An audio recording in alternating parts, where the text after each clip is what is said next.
I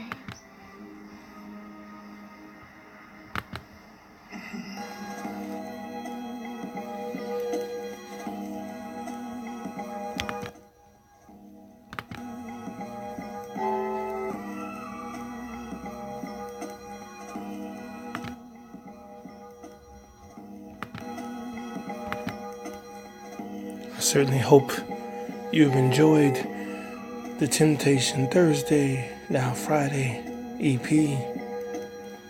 This is a GPA Media event presented to you by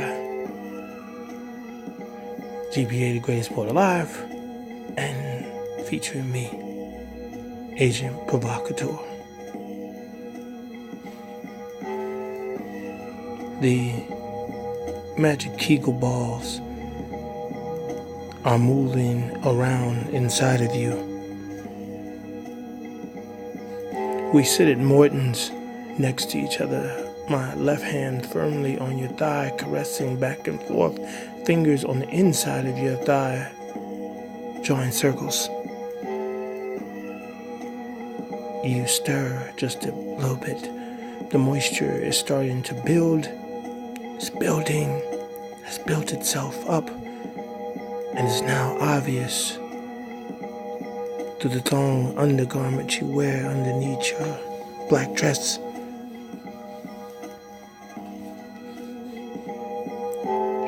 Arousal you really had no choice of as your nipples started to protrude. Only I could see because I'm looking for them and I know what they look like.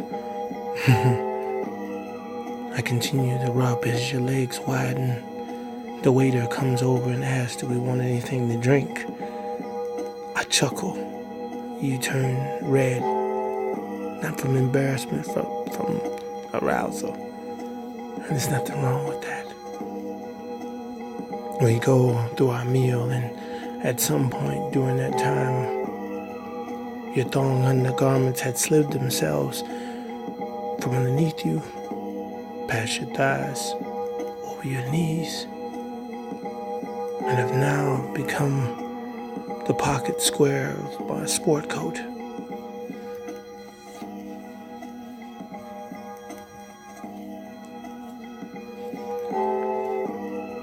In between eating my food and sipping my alcoholic beverage, I wipe my fingers and insert, and before dessert can even arrive, I have it upon my fingers.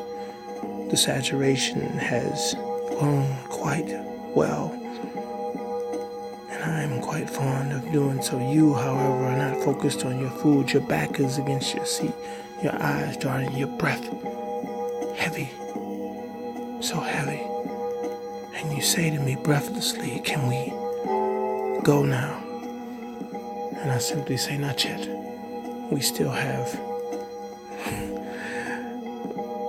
food here, and Morton's is very expensive." But not much longer. Not much longer.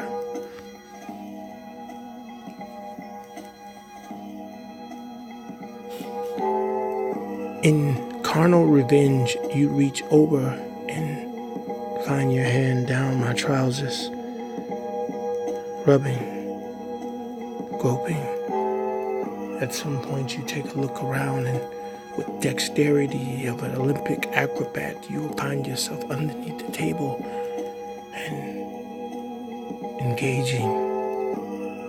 The waiter chooses this moment to come back and asks, "Oh, did your wife leave?" And even though you are not that, I say, "Oh, she stepped to the bathroom. She'll be right back. Will there be dessert?" And I'll be like, "Most certainly, but you can bring us the check." I tell you, he's gone now.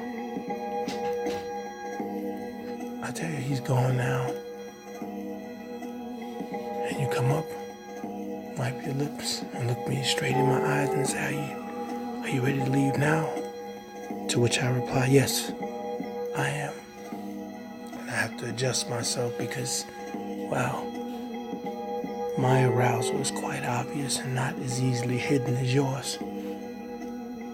We pay the check and leave the generous tip and find ourselves in the Uber back into the hotel up on our vacation. I slipped the Uber driver a 20 ahead of time and, well, we take the scenic route. We find ourselves short of intercourse, but not by much.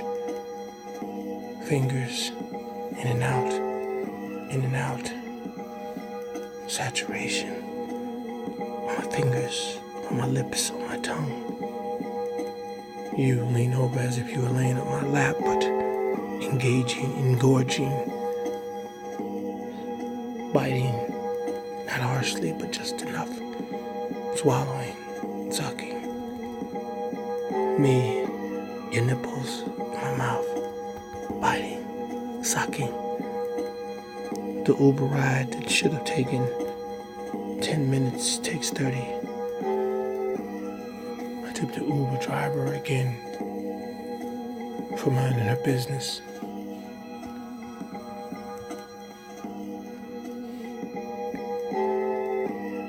We find ourselves at the Hilton on Michigan Avenue, the 17th floor. It is a wonder to behold. Our room looks over the lake. It's nothing like it. There are 2 elevators, one that goes to the 12th floor and anything that goes beyond that. We find ourselves alone in the 2nd elevator because you need a security pass. We stay in the elevator, me lifting you, your back against the back of the elevator, inserting your legs around me, your arms around me, thrusting, shaking the elevator.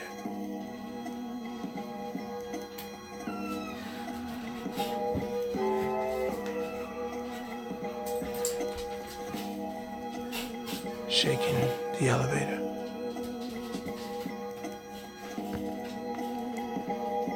We reach our floor. Clothes are barely on us. As we enter the room, locking, pulling the chain across, putting the security lock up. And your dress becomes part of the carpet. I am not that quick. You immediately place your hands on the windowsill, pull the blinds open. I enter.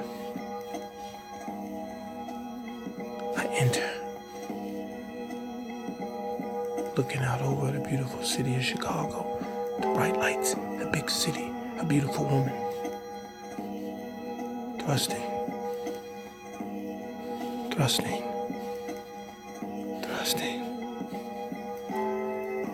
My hands in the follicles of your hair, pulling. My hands circling around your neck, squeezing ever so. Enough for you to breathe, but enough for you to feel my thumb and fingers around your neck. Thrusting, squeezing, pulling. I'm sure the city is watching us. I'm sure in this city there are eyes on us. And in agreement we say, let them watch.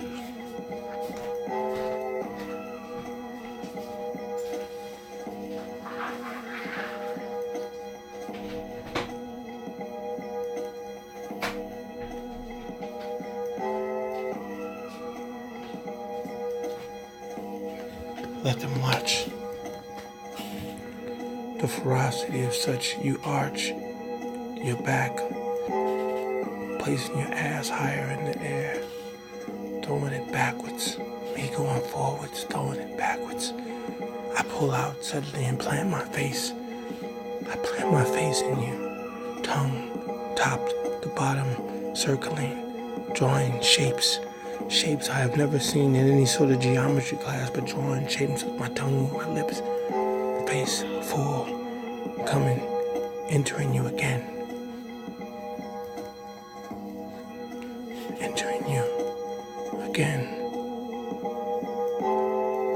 Saliva from my excitement, I pull over. I pull over your forbidden hole. I pull out and I enter slowly. Slowly, because you tell me to go slower, so I go slower than that. As if not to harm you. Slower. Becoming slow. Slow. Becoming steady. Steady. Becoming a different pace. A different pace. Becoming quick. Then quicker. Then quicker. Becoming fast and faster. And then the rhythm you have now joined in. The pain, if it does exist, is now pleasurable. The pain, if it does exist, is now pleasurable. At some point, I leave it all right there with you.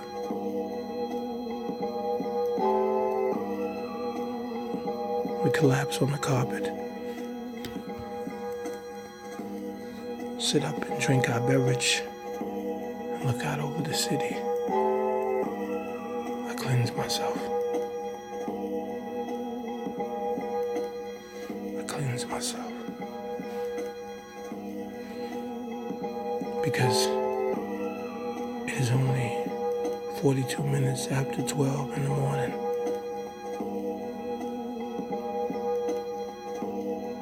And we are wide awake. Thank you for joining me on this late night, early morning journey. I am Agent Provocateur. This has been a GPA Media production. And this has been my poem.